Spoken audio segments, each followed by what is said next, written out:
पश्चिम बंगालच्या मुख्यमंत्री म्हणून ममता बॅनर्जीने आज शपथ घेतली। सलग दुसऱ्यांदा ममता बॅनर्जी मुख्यमंत्रीपदी विराजमान झाल्यात। राजभवनाऐवजी खुल्या मैदानात हा शपथविधी सोहळा पार पडला। या सोहळ्याला इतर पक्षाच्या दिग्गज नेत्यांनी हजेरी लावली होती। केंद्रीय अर्थमंत्री अरुण जेटली तसंच लालू प्रसाद यादव, फारूक अब्दुल्ला, उत्तर प्रदेशचे मुख्यमंत्री अखिलेश यादव, केंद्रीय मंत्री बाबुल सुप्रियो, अरविंद केजरीवाल हे नेतेही उपस्थित होते।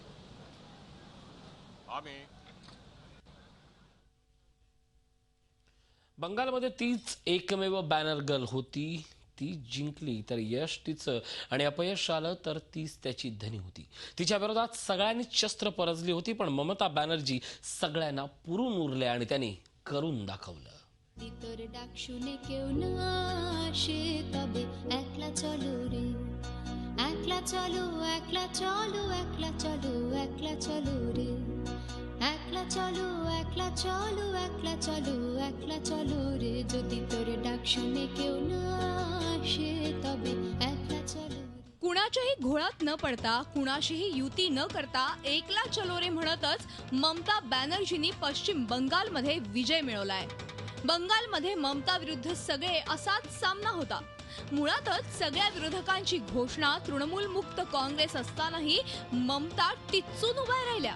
अत्यंत साध्या राहणीच्या नेतृत्वानं अतिशय संयमानं मिळवलेला विजय असं ह्याचं वर्णन करावं लागेल। ह्या यशाच्या लेखक, दिग्दर्शक आणि अभिनेत्री सगळं काही ममता दीदीच होत्या। त्या जिंकल्या तर यश त्यांचंच होतं आणि अपयश आलं तर त्याच्या धनीही त्याच होत्या। ममता बॅनर्जींचा हा विजय ममतांचं कौतुक करणारा, पण त्याही पेक्षा जास्त डाव्यांचा नाकर्तेपणा अधोरेखित करणारा। 2011 मधल्या पराभवानंतर डावे सावरलेलेच नाहीत, त्यामुळे त्यांची या निवडणुकीत आणखी घसरण झाली। पश्चिम बंगालमध्ये इतकी वर्ष एकमेकांविरोधात लढलेले डावे आणि काँग्रेस फक्त सत्तेसाठी एकत्र आलं, हे बंगाली जनतेनं ओळखलं। परिणामी युती करूनही काँग्रेस डाव्यांच्या पारड्यात काही पडलं नाही। दुसरी महत्वाची गोष्ट म्हणजे अँटी इन्कम्बन्सी असली तरी मतदारांकडे दुसरा सक्षम पर्यायच उपलब्ध नव्हता। त्यापेक्षा ममतांच्या विकास कामांवर मतदारांनी विश्वास ठेवला। ममतांनी ग्रामीण जनतेसाठी विकास कामांवर भर दिला।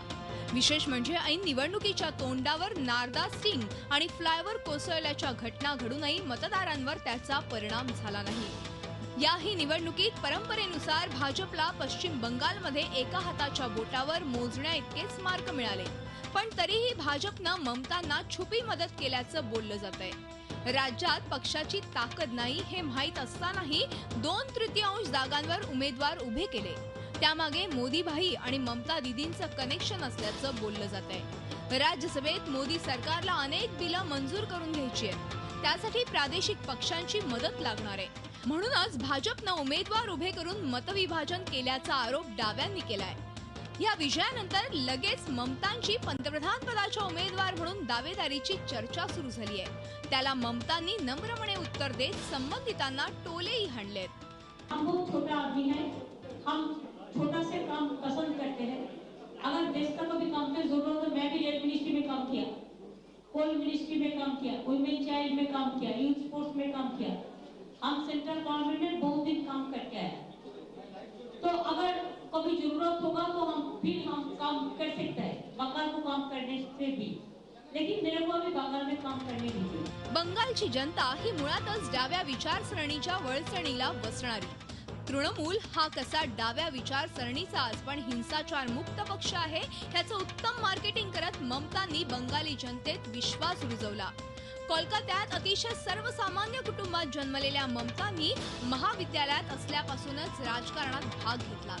1984 मध्ये त्या काँग्रेसच्या खासदार झाल्या, पण काँग्रेसवर भ्रष्टाचाराचे आरोप करत त्यांनी 1997 मध्ये काँग्रेसपासून फारकत घेतली आणि तृणमूल काँग्रेसची स्थापना केली।